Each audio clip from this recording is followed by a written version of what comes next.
Tuhan, terima kasih untuk kasih setiamu, berkatmu pelihara hidupku, lebih dari semua kata dan lagu.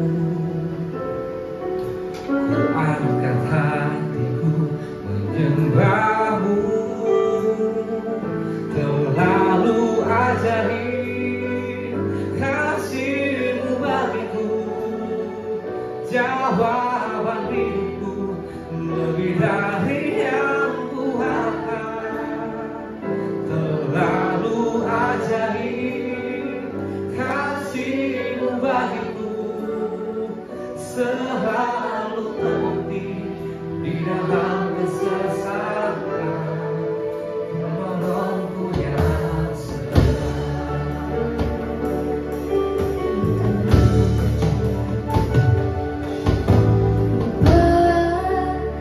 Terima kasih untuk kasih setiamu, berkat-Mu pelihara hidupku, lebih dari semua kata dan lagu. Ku angkat hatiku menyembah-Mu, terlalu ajaib kasih-Mu bagiku, jawaban hidupku lebih dari yang kuharapkan. Terlalu ajaib kasih-Mu bagiku, selalu terbukti di dalam kesesakan, terlalu ajaib. Terlalu ajaib kasih-Mu bagiku, jawaban hidupku lebih dari yang kuharapkan. Terlalu ajaib kasih-Mu bagiku, selalu terbukti di dalam kesesakan, menolongku yang setia sampai. Terlalu ajaib kasih-Mu bagiku, jawaban hidupku lebih dari yang kuharapkan. Terlalu ajaib kasih-Mu bagiku, selalu terbukti di dalam kesesakan, menolongku yang setia. Menolongku yang setia.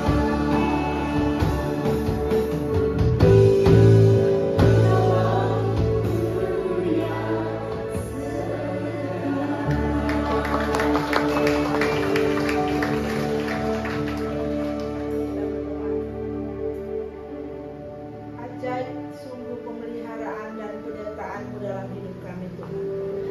Engkau terus menolong kami dalam segala keadaan kami, bahkan lebih daripada yang kami minta. Itu yang Kau sediakan bagi kami. Kami ada sampai hari ini tanpa kekurangan di tempat ini. Sungguh semua karena anugerah Tuhan. Kami rindu menyenangkan hati-Mu pada waktu yang Kau berikan ini. Biarlah dengan segenap hati, dengan segenap pikiran, dengan segenap jiwa kami ingin persembahkan ibadah kami kepadamu. Dan ketika kami sebentar akan mendengarkan firman-Mu, beri kami hati yang rela untuk mendengarkan firman Tuhan. Roh Kudus-Mu yang menguasai kami, sehingga firman itu tidak dicuri oleh si jahat, melainkan dengan sukacita kami terima dalam hidup kami. Kami mengalami firman Tuhan dan berbuahlah firman Tuhan dalam setiap kehidupan kami. Berkati hamba-Mu yang akan menyampaikan, untuk bungkus segala kelemahan dan kekurangannya, supaya nama Tuhan yang dipermuliakan. Firman Kau bagi kami Bapa yang baik, kami anak-anak-Mu sudah siap untuk mendengar dan memberitakan firman. Dalam nama Yesus kami berdoa. Amin.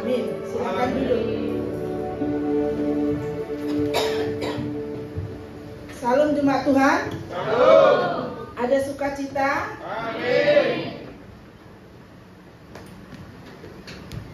Saya juga sangat bersukacita Bapak Ibu. Untuk perdana saya datang ke tempat ini. Sekali lagi saya mengucapkan terima kasih kepada Gembala yang menyediakan kesempatan bagi saya pelayanan firman. Dan saya bersukacita melihat kehadiran Bapak Ibu penuh semangat. Amin. Nama saya Lisda Girsang. Girsang itu marga, berarti saya dari suku Batak Sinalungu, ya. Suami saya si Hombing, anak satu. Sekarang semester 7. Kami tinggal di Kota Serang, Cipocok, Jaya, ya, di perumahan Ria Permata Asri. Kalau ada di sini yang datang dari Serang, berarti tetangga saya. Baik, demikian dulu ya perkenalan kita. Mari kita membaca firman Tuhan. Kita buka bersama Alkitab kita dari Markus 5 ayat 21 sampai dengan ayat 43. Cukup panjang, tapi nggak apa-apa, kita akan baca dengan penuh sukacita.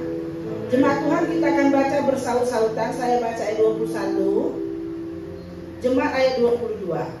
Tema kita hari ini, mujizat terjadi lewat doa. Baik, kita melihat firman Tuhan. Yesus membangkitkan anak Yairus dan menyembuhkan seorang perempuan yang sakit pendarahan. Sesudah Yesus menyeberang lagi dengan perahu, orang banyak berbondong-bondong datang, lalu mengerumuni dia sedang dia berada di tepi danau. Ayat 22 jemaat.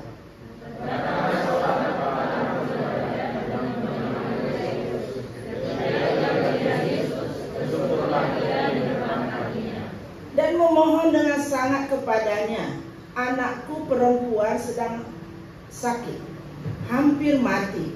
Datanglah kiranya dan letakkanlah tanganmu atasnya, supaya dia selamat dan tetap hidup. Lalu pergilah Yesus dengan orang itu. Orang banyak berbondong-bondong mengikuti dia dan berdesak-desakan. Adalah di situ seorang perempuan yang sudah 12 tahun lamanya menderita pendarahan.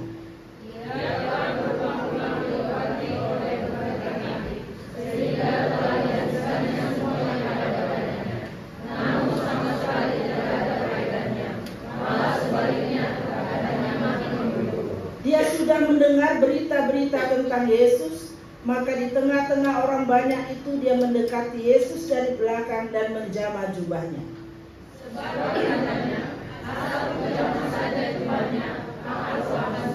Seketika itu juga berhentilah pendarahannya dan dia merasa bahwa badannya sudah sembuh dari penyakitnya.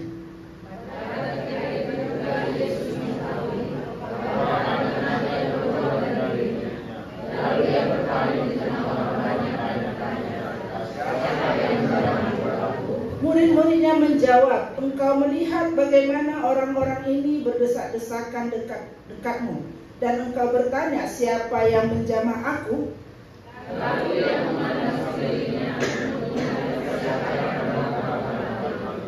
Perempuan itu yang menjadi takut dan gemetar ketika mengetahui apa yang telah terjadi atas dirinya, tampil dan tersungkur di depan Yesus dan dengan tulus memberitahukan segala sesuatu kepadanya.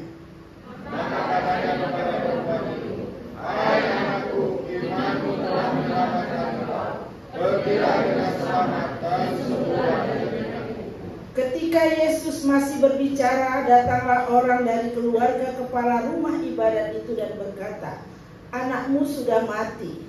Apa perlunya lagi engkau menyusah-nyusahkan guru? Tapi Yesus tidak menjawab perkataan mereka dan mengatakan kepada orang-orang, jangan takut, percaya saja.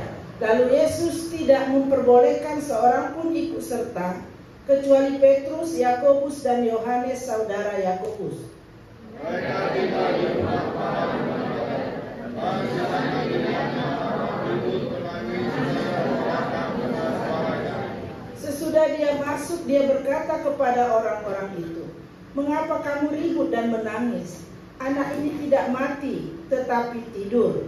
Tapi mereka menertawakan dia, maka diusirnya semua orang itu, lalu dibawanya ayam dan ibu anak itu, dan mereka bersama-sama dengan dia masuk ke mana. Lalu dipegangnya tangan anak itu, katanya, Talita kum, yang berarti, hai anak, aku berkata kepadamu, bangunlah. Seketika itu juga anak itu bangun berdiri dan berjalan, sebab umurnya sudah 12 tahun. Semua orang yang hadir berkata. Dengan sangat dia berpesan kepada mereka supaya jangan seorang pun mengetahui hal itu. Lalu dia menyuruh mereka memberi anak itu makan. Amin. Sampai sedemikian. Saudara-saudara yang dikasihi oleh Tuhan, kita semua tentunya adalah orang yang bisa berdoa. Amin. Dan banyak sekali yang kita mau doakan. Amin. Dan seringkali ketika kita berdoa, kita berharap Tuhan menjawab doa kita. Amin. Ya. Oleh karena itu Bapak Ibu, Alkitab juga mengajarkan betapa pentingnya doa. Karena doa adalah sarana komunikasi kita dengan Tuhan. Doa itu melibatkan Tuhan turut bekerja dalam pergumulan kita. Menghadirkan Tuhan, menyertakan Tuhan atas persoalan, masalah yang berat yang kita hadapi. Jadi doa itu memang lebih penting, sangat penting dalam setiap kehidupan kita. Karena kalau kita sadar kita ada di dunia ini bukan semata-mata karena kehendak kita, tapi karena kasih sayang Tuhan. Dan kalau kita dalam perjalanan hidup kita juga harus berdoa, karena Tuhanlah yang bisa menolong kita dalam segala perjalanan hidup. Dan pada hari ini kita mau belajar dari dua orang tokoh dalam satu perikop yang sama yang kita baca. Bagaimana mereka menjadi teladan yang bisa kita pelajari, yang kita mau hidup mereka yang dekat dengan Tuhan sehingga doa mereka dijawab oleh Tuhan. Nah, pertama kita melihat seorang tokoh yang disebutkan di situ bernama Yairus. Yairus itu disebutkan jabatannya adalah sebagai seorang kepala rumah ibadat. Kalau kepala rumah ibadat itu identik sekarang ini sebagai ketua sinode, seperti bishop, eporus. Tahu ya kalau yang Batak bilang eporus, bishop, kepala sinode, ketua sinode. Dan tentu saja dia namanya kepala rumah ibadat, dia itu pasti adalah seorang ahli Taurat. Dan ahli Taurat itu identik juga dengan orang-orang Farisi atau orang-orang Saduki pada zamannya Yesus, atau orang-orang Sanhedrin yang memahami, yang belajar dengan fasih dan secara mendetail tentang kitab-kitab, tentang Taurat-Taurat, maka dia bisa mendapat jabatan sebagai kepala rumah ibadat. Pada waktu itu zaman Yesus, orang-orang Farisi banyak membenci Yesus. Karena apa? Karena mereka menganggap apa-apaan Yesus, melakukan mujizat kok pada hari Sabat, tidak menghormati Tuhan, tidak menghargai Taurat, tidak menghargai firman, dan menganggap dirinya seperti Tuhan. Mereka membenci Yesus. Tapi berbeda dengan Yairus. Amin Bapak Ibu. Ya, sekalipun banyak pendapat satu kelompoknya yang sama, Yesus adalah musuh. Tetapi bagi Yairus, Yesus adalah teman. Amin. Kata orang Yesus itu adalah penyesat. Bagi Yairus, Yesus adalah Tuhan. Amin. Ya, Yesus adalah penyelamat. Dan dikatakan dalam cerita itu bahwa Yairus dalam kondisi yang sangat berat karena dia mengalami pergumulan, anaknya perempuan sedang menderita sakit dan hampir mati. Dan itu berat, tidak diceritakan apakah anak tunggal atau bagaimana. Yang jelas anaknya sudah hampir mati. Mungkin bisa kita bayangkan, Yairus bukan tidak berusaha. Kalau anaknya itu sudah hampir mati, mungkin sudah ada level-level tertentu dari sakit, naik level lagi sakitnya makin parah, naik lagi makin parah. Mungkin Yairus juga sudah berusaha untuk menyembuhkan anaknya. Tetapi anaknya tidak kunjung sembuh. Malahan sudah hampir mati. Bapak Ibu, ketika itu Yesus itu datang berkunjung ke tempat Yairus tinggal. Dan Yesus datang dengan menggunakan kendaraan naik kapal. Waktu Yairus itu melihat bahwa kapal Yesus itu akan datang ke tempatnya, saya percaya dia sudah dengan begitu galau yang berat menanti-nanti di tepi, mencari posisi di mana kira-kira kapal Yesus itu akan ditepikan. Dan bukan hanya Yairus yang sedang menunggu Yesus, tapi berbondong-bondong orang juga ingin berjumpa dengan Yesus dan ingin diberkati oleh Tuhan Yesus. Yairus mengabaikan Bapak Ibu. Dia sebagai kepala rumah ibadah yang punya jabatan tinggi. Dia pasti usianya lebih tua daripada Yesus. Namanya sudah menjadi pemimpin kepala rumah ibadat, minimalnya setengah abad umurnya sudah ada. Bisa saja sudah 60 atau mungkin lebih daripada itu. Dan dia menanti seorang Yesus yang masih berusia 30 tahunan.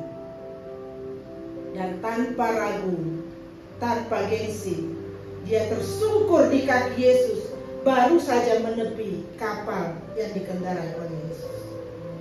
Dan dengan sangat dikatakan oleh firman Tuhan, dia berlutut dan berkata, Tuhan, tolonglah, datanglah kiranya.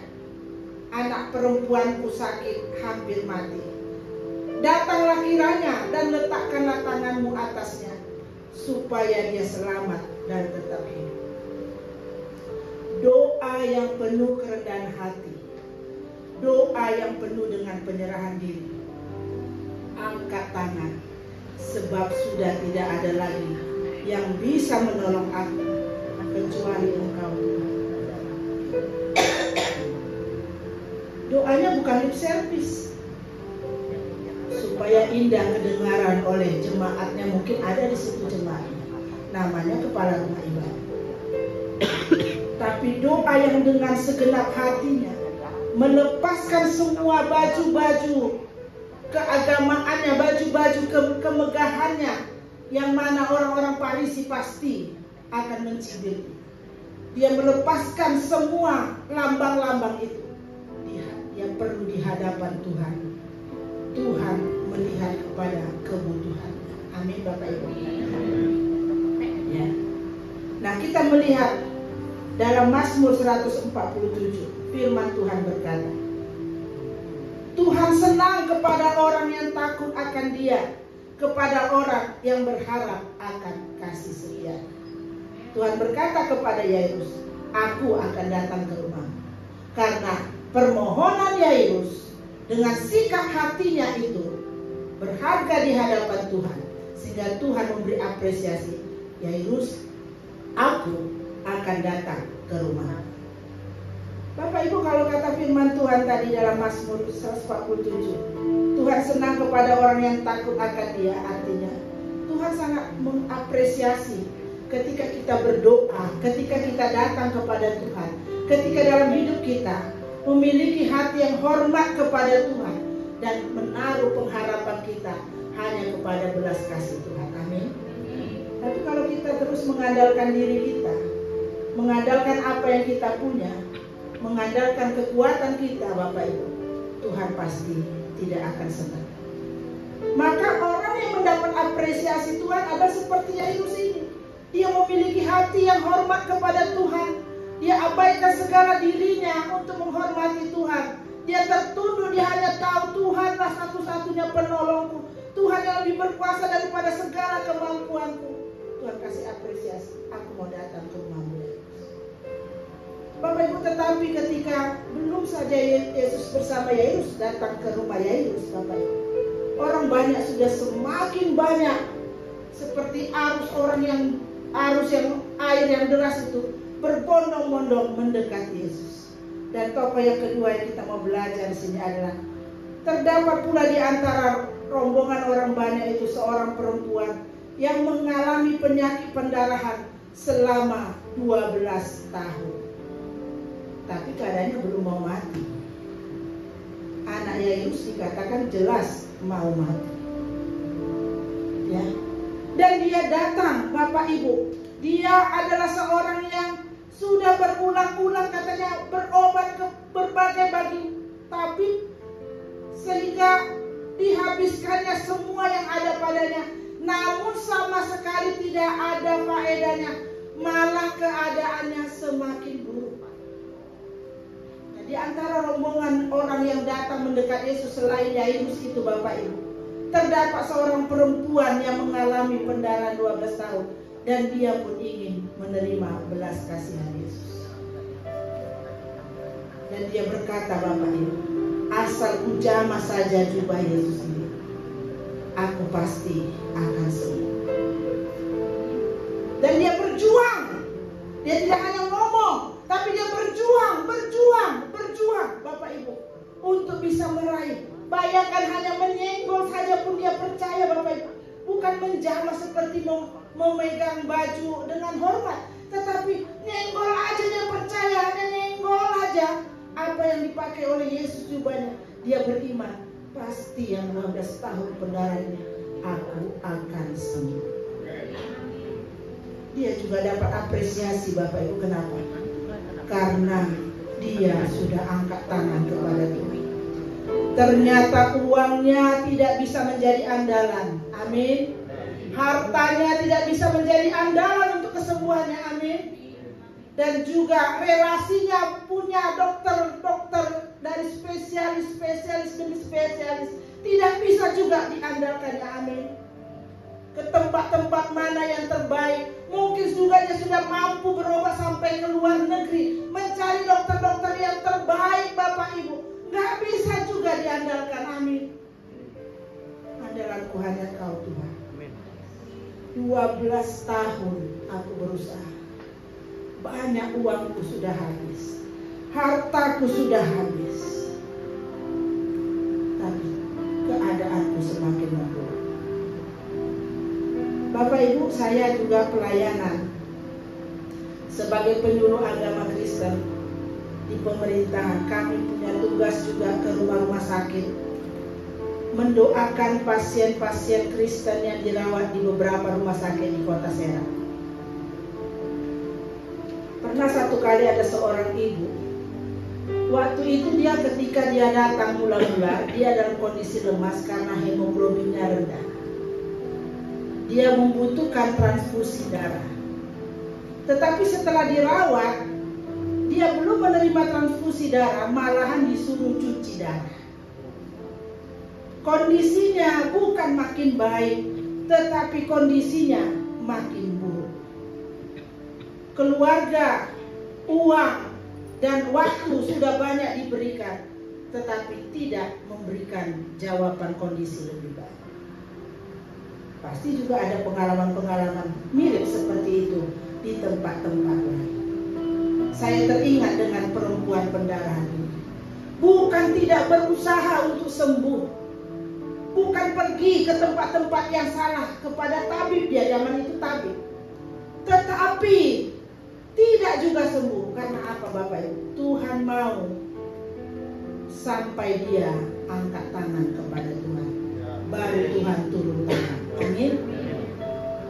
Kalau masih terus mengandalkan diri, Tuhan akan proses terus. Andalkanlah diri, andalkanlah kemampuanmu, andalkanlah pengertianmu. Tuhan tidak akan mau campur tangan. Tapi ketika anak-anak Tuhan mau angkat tangan, Tuhan pasti akan turun tangan. Amin Bapak Ibu. Asalkan anak-anak Tuhan itu bisa mencapai, menyentuh Tuhan. Bagaimana kata menyentuh Tuhan dalam cerita perempuan yang pendarahan ini? Kata menyentuh Tuhan itu yang pertama terdapat dalam Markus 5 ayat 27. Di sana dikatakan ketika perempuan itu mendengar berita tentang Yesus, lalu dia percaya. Bapak Ibu, mendengar firman Tuhan saja nggak cukup. Banyak orang berkata, Tuhan kenapa dong aku nggak kau jawab? Engkau sendiri tidak beriman dengan yang kau doakan. Firman Tuhan yang kau dengar berlalu begitu saja, hanya indah di telinga, tapi kau segera melupakannya. Firman Tuhan tidak tertanam melekat di dalam hati. Kalau mau tahu, mau diuji tes. Ada berapa ayat yang kamu hafal persis di dalam dirimu setelah kau menjadi orang Kristen? Bisakah sampai 50 ayat?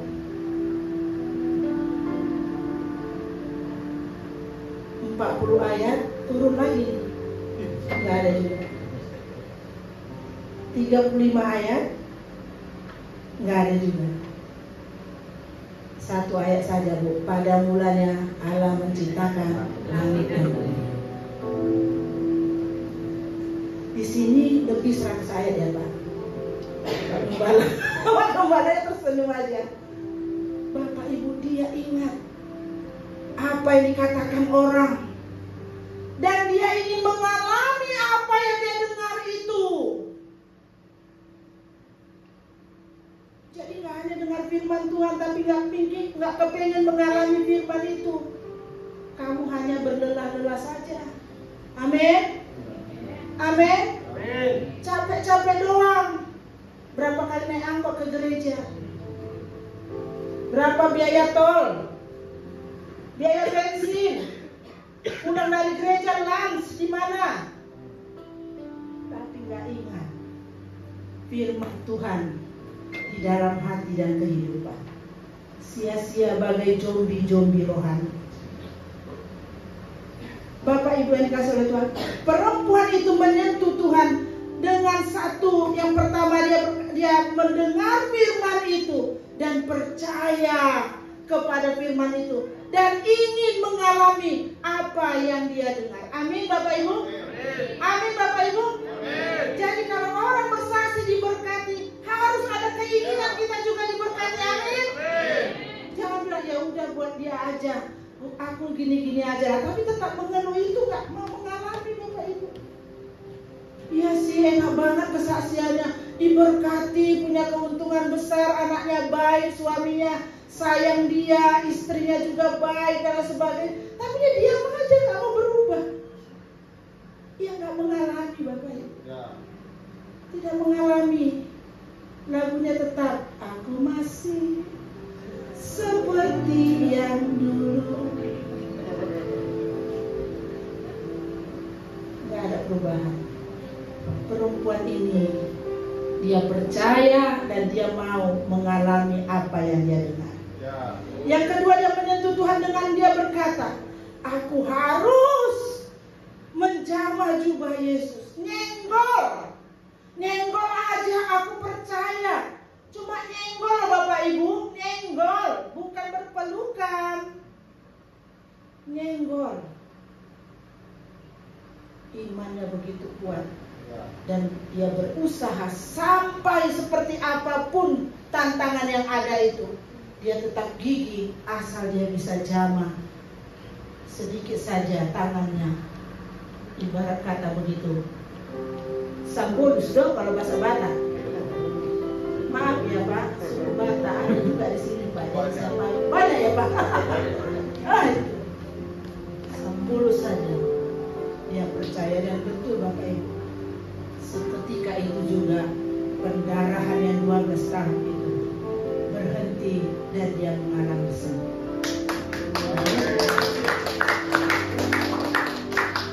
Jadi menyentuh Tuhan itu harus sepenuh hati. Ada usaha. Bukan hanya berdoa yang otomatis. Tetapi doa dengan segenap hati, segenap jiwa, segenap tenaga, segenap pikiran kita. Pasti Tuhan perhitungkan. Amin Bapak Ibu. Kalau kita memohon, yang kita mohon itu memang penting bagi kita, pentingkan juga Tuhan dalam doa kita. Amin. Kalau kita hanya mau penting saja, tapi Tuhan kurang penting, kata Tuhan, aku pun tidak mau melakukan. Dia menyentuh Tuhan dengan usahanya Bapak Ibu. Dan akhirnya Tuhan berkata, siapa yang menjamah aku? Murid-muridnya bilang, begitu banyak orang, masa kau tanya? Ya pasti banyak lah yang menjamah engkau Tuhan. Tapi dia bilang, aku merasakan ada kuasa yang keluar dari tubuh. Memangnya Tuhan nggak tahu Bapak Ibu? Tuhan pasti tahu, tapi Tuhan mau anaknya yang diberkati itu harus bersaksi. Amin. Amin Bapak Ibu.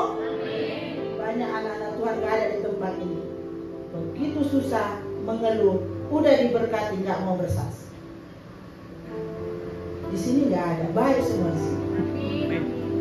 Hanya ada yang ngaku. Tuhan menunggu dia bersaksi. Ya. Tuhan menunggu dia berkata Tuhan itu baik. Amin. Amin Bapak Ibu. Ya. Amin. Dan Tuhan menunggu dia mengakui bahwa dia sudah angkat tangan dan Tuhan bisa diandalkan dalam dirinya. Amin. Ya, Tuhan bisa diandalkan. Maka Bapak Ibu, kalau kita sudah diberkati, kita harus bersaksi. Amin. Jangan pernah berkata begini, aduh nanti kalau saya kesaksian saya dibully lah, saya diejek, saya nanti akan diolok-olok. Tidak Bapak Ibu, karena yang kau saksikan adalah Tuhan semesta alam. Amin. Tuhan sendiri akan melindungi dan membela engkau. Amin. Justru kau akan menyesal kalau engkau tidak menyaksikan kebaikan Tuhan pada Tuhan kasih kesempatan untuk bersaksi. Tuhan sudah kasih kesempatan, ayo bersaksi. Kamu nggak mau menyaksikan, kesempatan belum tentu diberi lagi. Dan perempuan itu bersaksi, sekalipun dia dalam ketakutan. Kata Tuhan, imanmu bukan cuma menyembuhkanmu, tetapi juga sudah menyelamatkanmu. Amin. Keselamatan diberikan Tuhan, bonus kepada orang yang bersaksi. Ya. Bapak Ibu, kalau kita hanya mau cari materi saja di dunia ini sia-sia. Orang terkaya sekalipun di dunia ini meninggalkan juga hartanya ketika dia sudah mati. Tetapi keselamatan itulah hidup kita yang sejati, hidup yang kekal. Amin. Jadi kalau kita bersaksi kepada Tuhan, kepada manusia tentang Tuhan, Bapak Ibu, keselamatan itu Tuhan berikan bagi kita. Bukan hanya sekedar berkat yang kita saksikan itu, tapi lebih daripada itu, imanmu menyelamatkan engkau. Amin. Bapak Ibu rajin-rajin bersaksi, biarpun hal kecil. Ya. Katakan kepada anakmu, ajari anakmu bersaksi, Tuhan itu baik loh nak. Ya. Kok baik mah? Iya. Mama kan agak-agak tensinya agak naik nih, udah 120, udah 130. Tapi tadi waktu bawa motor bisa nyampe PP. Coba tadi goyang-goyang, disenggol sama angin atau disenggol sama yang lain-lain. Ya udah gimana? Hal-hal kecil juga. Puji Tuhan loh nak, semester ini uang sekolahmu bisa mama bayar. Ah segitu aja orang lain juga punya. Oh enggak, kalau bukan Tuhan yang kasih. Ya. Syukur melarang pelahannya nggak ada, jadi full bisa bayar uang semester. Amin. Saksikan itu, jadi anak-anak itu berkata, iya ya, aku bisa sekolah karena anugerah Tuhan ya. Amin Bapak Ibu. Amin. Aku bisa makan hari ini karena anugerah Tuhan ya. Saksikan itu, supaya mereka tidak menganggap itu akan berjalan begitu saja, sendirinya begitu tanggung jawab orang tua. Belum tentu. Kalau bukan kemurahan Tuhan. Jadi kita mari ajari keluarga kita, rajin kita bersaksi di komunitas kita, di mana kita berada, saksikan kemurahan Tuhan, karena itu akan menyelamatkanmu. Amin. Amin. Jangan hanya pikir bagian dunia ini saja Bapak, tapi kesaksianmu menyelamatkanmu. Nah Bapak Ibu, tapi kemudian ketika perempuan itu sedang bersaksi, datanglah orang berkata kepada Yairus bahwa anaknya sudah mati. Tapi nanti kita melihat bagaimana Tuhan terus bekerja dalam diri Yairus. Anaknya sudah mati. Yairus tidak menjadi panik Bapak Ibu. Betul saja, mungkin saja dia panik, tetapi Bapak Ibu, dia terus tetap mengandalkan imannya akan perkataan Tuhan. Tuhan bilang aku akan datang, dan Tuhan bilang jangan takut, tenanglah, percayalah. Maka Yairus pegang itu, karena Yairus punya iman seperti apa yang pernah ditulis oleh Rasul Paulus di kitab Roma 8 ayat 28. bahwa Tuhan itu, Allah itu turut bekerja untuk mendatangkan kebaikan bagi orang percaya dan yang mengasihi.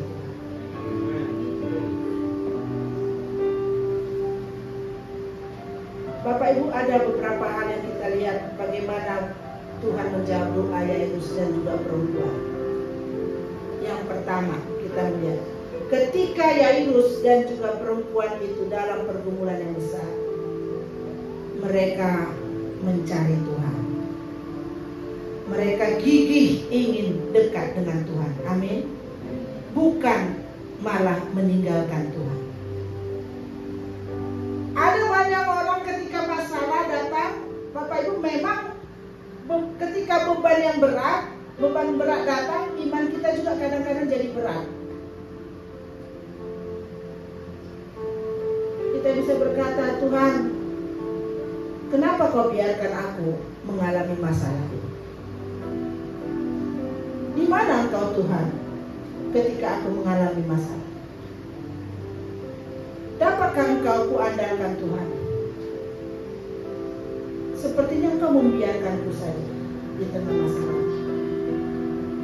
Berapa lama lagi Tuhan aku menunggu? Kau terus saja menguji kesabaran. Dan mungkin kita berkata, apakah engkau masih ada, ya Tuhan? Kalau ada, kenapa engkau tidak terlihat olehku? Itu hati orang yang jauh dari Tuhan. Tapi Yairus dan perempuan ini di tengah masalah dekat dengan Tuhan. Dekat dengan Tuhan. Bapak Ibu, ketika dia mengalami persoalan itu, Bapak Ibu, Yairus itu dikatakan anaknya sudah mati. Dia tidak meninggalkan Tuhan. Dia tidak berkata, Tuhan, untuk apa lagi Engkau membiarkan aku di antrian, padahal aku request pertama. Keadaan anakku mau mati. Ini udah 12 tahun masih bisa hidup, 12 tahun pendarahan. Kau antrikan lagi aku, padahal situasiku sudah mendesak. Tidak mengucapkan itu Bapak Ibu, karena dia memegang firman Tuhan dalam Yeremia 17 ayat 5. Terkutuklah orang yang mengandalkan manusia, yang mengandalkan kekuatannya sendiri, dan yang hatinya menjauh daripada Tuhan. Dia mau tetap menjaga imannya kepada apa yang dikatakan Tuhan dalam dirinya. Dia tetap menjaga imannya bahwa Tuhan itu, kalau Tuhan bisa menyembuhkan orang 12 tahun, Tuhan yang sama juga pasti bisa menyembuhkan anakku, bahkan dikatakan anakku yang mati, sudah mati. Bapak Ibu yang dikasih oleh Tuhan, Yairus itu percaya dengan sungguh-sungguh, dengan segenap hatinya kepada Tuhan, sehingga Tuhan perhitungkan apa yang ada pada Yairus, tidak membiarkan Yairus. Bapak Ibu, kita membaca dalam Mazmur 60 ayat 8, dikatakan oleh firman Tuhan, hai anak-anak Tuhan, percayalah kepadanya setiap waktu, hai umat, curahkanlah isi hatimu kepadanya, karena Allah adalah tempat perlindungan kita.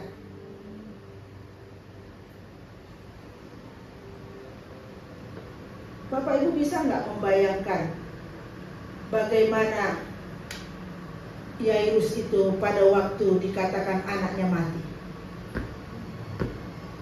tapi dia terus mengajak imannya, percaya kepada Tuhan, sebab Tuhan itu bisa menjadi tempat curhatannya dan tempat perlindungannya yang paling aman. Namanya tempat perlindungan paling aman pasti hati bisa tenang. Amin Bapak Ibu. Amin. Amin Bapak Ibu. Amin. Kalau di luar hujan atau panas terik sekali, banyak debu, Bapak Ibu nyampe di rumah, tempat yang bersih, tenang, nyaman nggak? Nyaman. Nyaman ya, langsung mau istirahat, rileks ya. Udah penat atau hujan petir di luar. Tadi malam katanya ada gempa di apa? Di Bali, hampir 5. Jadi udah banyak itu di apa? Di media sosial gempa-gempa. Tapi jangan buka itu dulu, dengar firman Tuhan dulu. Nanti pulang dari situ. Ya, sudah tergoncang hati mereka juga, mungkin ada susulan. Tapi begitulah bahayanya kalau di luar. Tapi kalau kita dalam iman Bapak Ibu, ketika kita berlindung kepada Tuhan, ada damai sejahtera. Amin. Amin Bapak Ibu. Ya. Begitulah nyamannya dalam Tuhan. Maka orang yang mencari Tuhan dengan segenap hatinya Bapak Ibu, dengan sungguh-sungguh, Tuhan akan perhitungkan belas kasihannya akan diberikannya kepada kita. Jadi kalau ada persoalan, jangan menjauh. Ya Bapak Ibu yang dikasih oleh Tuhan. Yang berikutnya kita melihat dalam persoalan kita tidak boleh mengandalkan kekuatan kita Bapak Ibu. Ada sedikit yang sering dikatakan orang begini Bapak Ibu, mengandalkan kekuatannya dan dunia ini untuk menolong persoalannya, bukan Tuhan. Dia bilang, masalah saya ini, kalau saya punya uang banyak, selesai masalah. Dia pegang apa yang kata dunia. Kan dunia bilang, uang memang bukan segala-galanya, tapi segalanya perlu uang. Uang memang nggak dibawa mati, tapi kalau nggak punya uang, rasanya mau mati. Ada juga orang menyelesaikan masalah dia bilang, persoalan saya ini akan selesai kalau saya punya orang dalam. Ada ranking, ada pejabat, selesai masalah saya. Ada yang berkata, wah persoalan saya ini bisa selesai, saya punya keterampilan, punya kemampuan, punya skill, gampang. Dalam fakta Bapak Ibu, 3 hal itu tadi yang diandalkan manusia bisa tidak memberikan solusi baginya. Kita melihat dalam satu peristiwa pemilu, ada orang banyak uang jadi caleg, tapi nggak bisa memenangkan dia. Dia punya orang dalam, punya backing, juga tidak menang. Bahkan dia sudah punya pengalaman karena dia utusan dari partai, dia sudah biasa berpolitik, tidak menang. Ujungnya apa? Yang ada adalah stres, depresi, bahkan bisa sinting, dan banyak juga yang mau bunuh diri. Maka dikatakan oleh firman Tuhan, terkutuklah orang yang mengandalkan manusia dan kekuatannya, tetapi beruntunglah orang yang mengandalkan Tuhan. Yairus ini mengandalkan Tuhan di tengah masalahnya yang berat. Sudah berat mau mati, dapat kabar juga sudah mati. Makin berat Bapak Ibu, tetapi dia tetap mengandalkan Tuhan. Amin Bapak Ibu. Jadi jangan bilang jadi orang Kristen itu enak, tiap doa aja selesai semua. Belum tentu Bapak Ibu. Kadang-kadang Allah memproses kita sampai kita angkat tangan. Perempuan 12 tahun pendarahan diproses 12 tahun. Selama kau mengandalkan hartamu, relasimu, koneksimu, aku tidak akan bekerja menyembuhkan. Yairus juga diproses Bapak Ibu. Kalau kau masih cepat putus asa, maka aku tidak akan menghidupkan anakmu. Kalau kau cepat kecewa kepada Tuhan, engkau tidak akan mendapatkan apa-apa. Jadi jangan sombonglah sama Tuhan.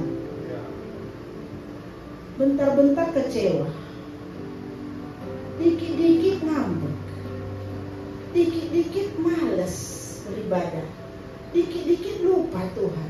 Dikit-dikit aku kecewa sama Tuhan. Aku kecewa dengan ibadah. Aku kecewa dengan ini.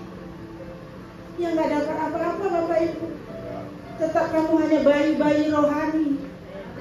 Gak pernah bisa menjadi bayi rohani yang dewasa rohani. Padahal sudah kepala putih.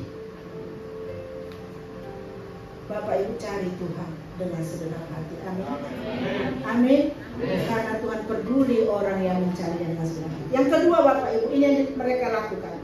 Ketika dalam pergumulan Yairus misalnya dia tidak menjadi takut dan dia tetap percaya dan memegang janji Tuhan. Yairus berani menjadikan Tuhan pemilik otoritas tertinggi dalam kehidupan.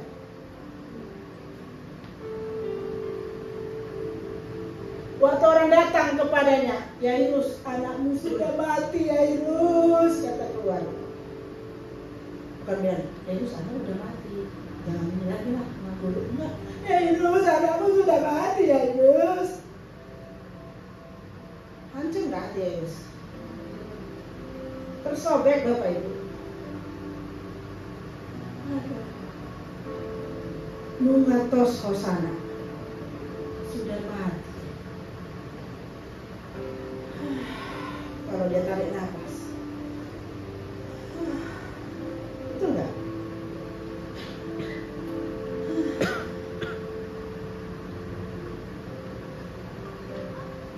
Itu bukan hoax. Kabar anak mati bukan hoax karena dibawa oleh keluarga sendiri. Tapi juga imannya diajak, kata Tuhan jangan takut, tenang. Itu juga bukan hoax. Pergumulan yang berat, percaya fakta atau masih percaya Tuhan? Fakta sudah begini, udah mati. Bukan ngap lagi, kalau ngap masih ada harapan. Sudah baru tomorrow. Rest in peace.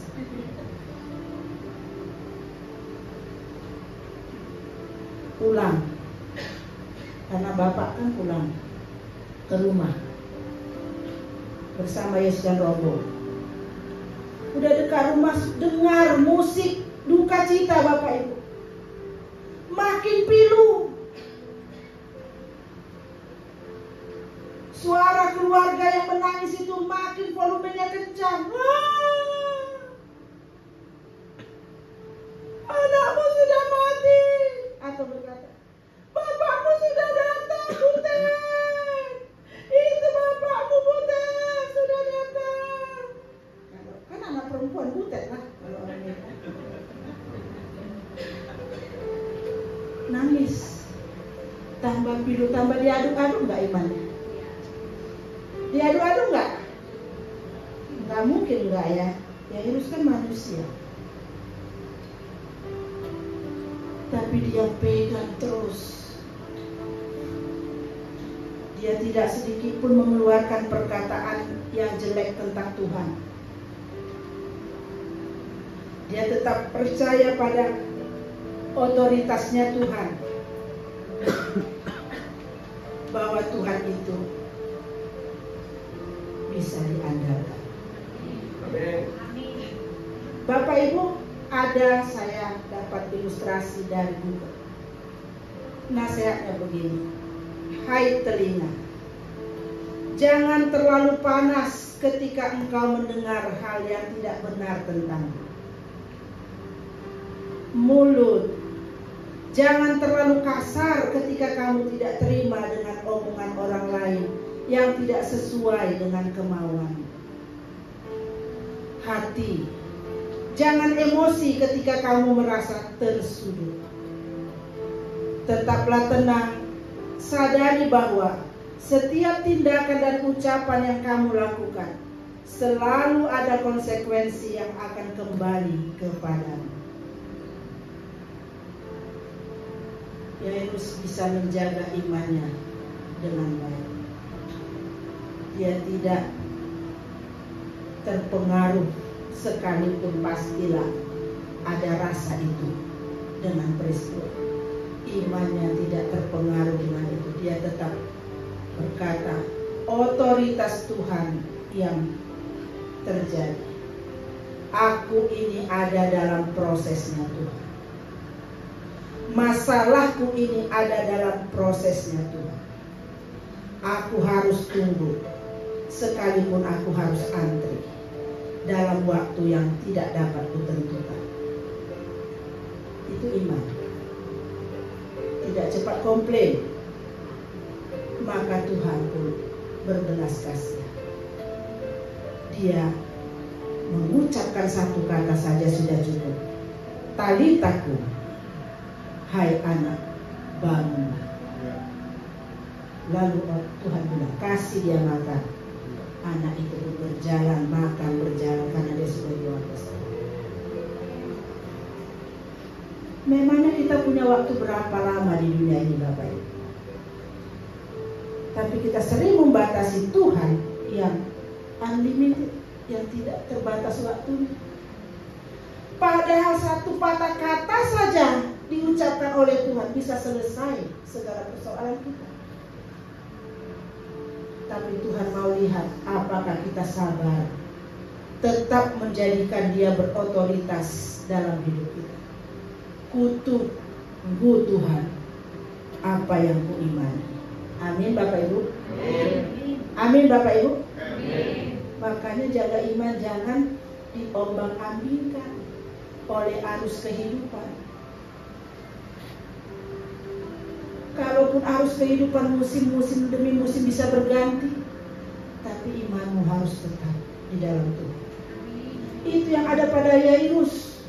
Dia tetap teguh pada imannya. Dia tidak berucap dengan menyalahkan Tuhan dengan perkataannya, atau hatinya menjadi berubah tidak percaya. Dia jaga imannya karena dia tahu Allah berotoritas dalam setiap kehidupan. Amin Bapak Ibu.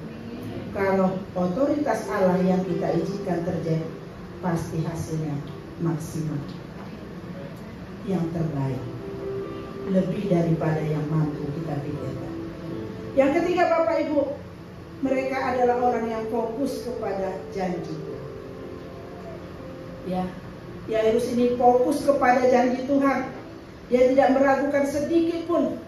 Kalau Tuhan bilang anak itu tidur, orang-orang keluarganya sendiri, mungkin itu Bapak Ibu sudah saudara kandung, budenya si anak, tantenya, sudah berkata, anak itu tidur, kata Tuhan Yesus, mereka segera ketawa. Mungkin pada waktu itu bukan hanya Yesus saja dibully Bapak Ibu, tetapi Yairus juga. Di tengah kondisi itu mungkin orang berkata, ngapain lu bawa orang gila kemari? Lihat anak itu sudah mati. Tapi itu yang kau bawa itu bilang anak itu tidur.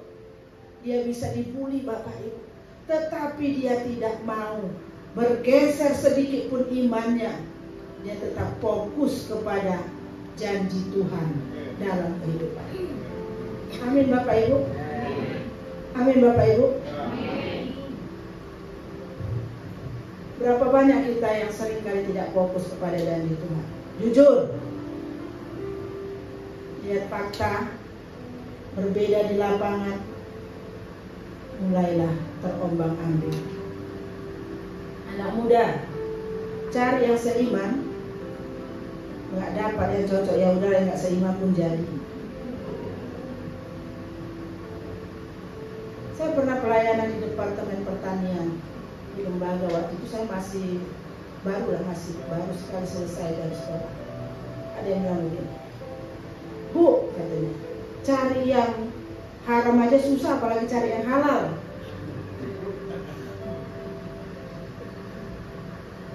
Tergoncang iman.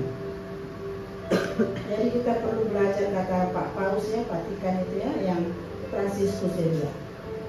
Sekalipun orang selalu berbuat jahat kepadamu dan perbuatan baikmu tidak diperhitungkan orang, tetaplah kau berbuat baik. Karena yang memperhitungkannya lebih tepat adalah Tuhan. Amin. Jangan kau berubah jadi orang jahat, tapi tetaplah berbuat baik. Fokus inilah yang ada dalam diri Yairus, Bapak Ibu. Dan kalau kita membandingkan dalam kitab Roma 4 ayat 18 dikatakan firman Tuhan demikian. Sebab sekalipun tidak ada dasar berharap, namun Abraham berharap juga dan percaya bahwa dia akan menjadi bapa banyak bangsa menurut yang telah difirmankan. Demikianlah banyaknya nanti keturunanmu. Kita semua kenal siapa Abraham. Ini perbandingan ya. Abraham usia 75 tahun, Tuhan bilang, Abraham, aku akan memberikan kepadamu keturunan. Jumlahnya sebanyak bintang di langit dan sebanyak pasir di tepi laut. Banyak banget ya. Abraham pegang janji. Semangat. Istrinya belum mati air. Kalau Abraham zaman sekarang, misalnya Abraham kan orang kaya ya, dirayakan ulang tahunnya yang ke-76. Happy birthday to you, happy birthday to you, 76. Make a wish, Tuhan beri aku anak. Belum dikasih. Tahun depan begitu. Umur 98 tahun. Happy birthday to you, happy birthday to you. Make a wish, doa. Sarah sudah mati air. Tetap berkata, Tuhan beri aku anak.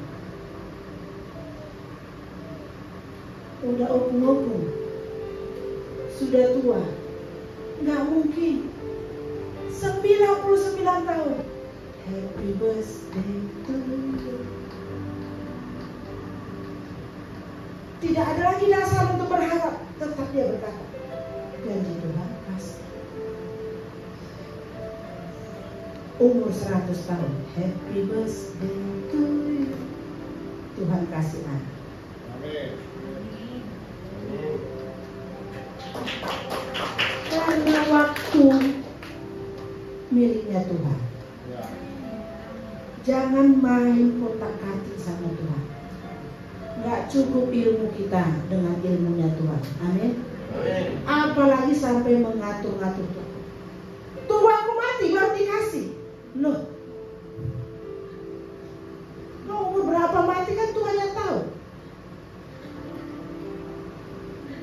Udah lama kali aku menunggu. Tunggu mati aku baru dikasih. Mati aja aku katanya. Mati kau.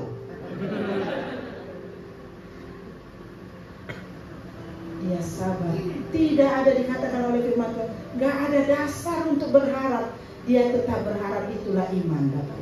Amin. Amin. Jadi kalau iman itu masih dikutak-katik dengan kayaknya nggak begitu deh. Ini deh. Menurut logikanya begini. Cek Google, cek kamus, cek ini, teleponin orang-orang dan lain sebagainya. Lalu tidak terjadi, kau kecewa. Tapi iman itu kata Tuhan, tapi harus jaga iman itu dalam diri. Amin Bapak Ibu. Jadi apapun musim bisa berganti, tapi kasih Tuhan tetap abadi dalam diri kita. Amin Bapak Ibu. Ingat satu hal ini, Bapak Ibu, kepada orang jahat saja Tuhan memberikan matahari dan hujan. Betul nggak?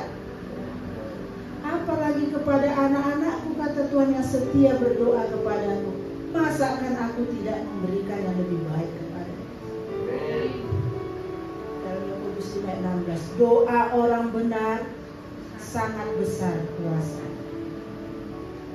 Kalau doamu lama tidak dijawab Tuhan, ini yang perlu menghiburmu.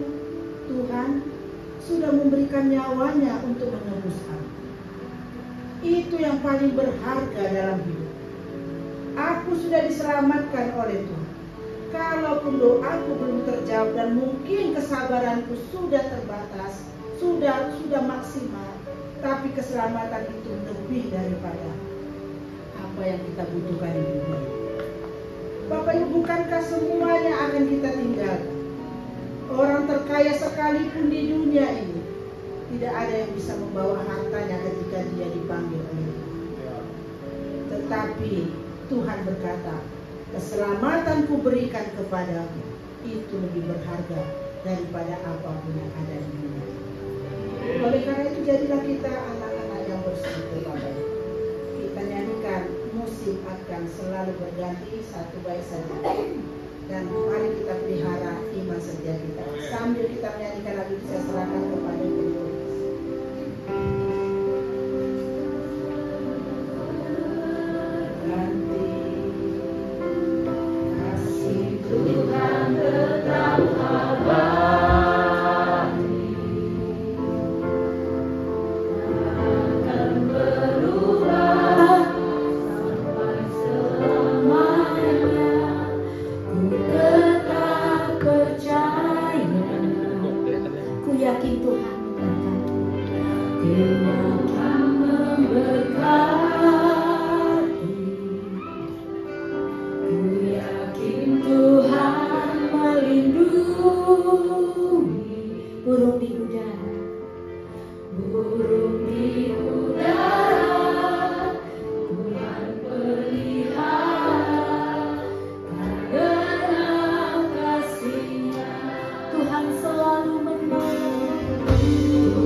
Kita semua bangkit berdiri. Nyanyikan lagu ini sekali lagi dengan penuh iman. Tuhan selalu menolong.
Kami percaya Engkau yang terus menjaga setiap kami.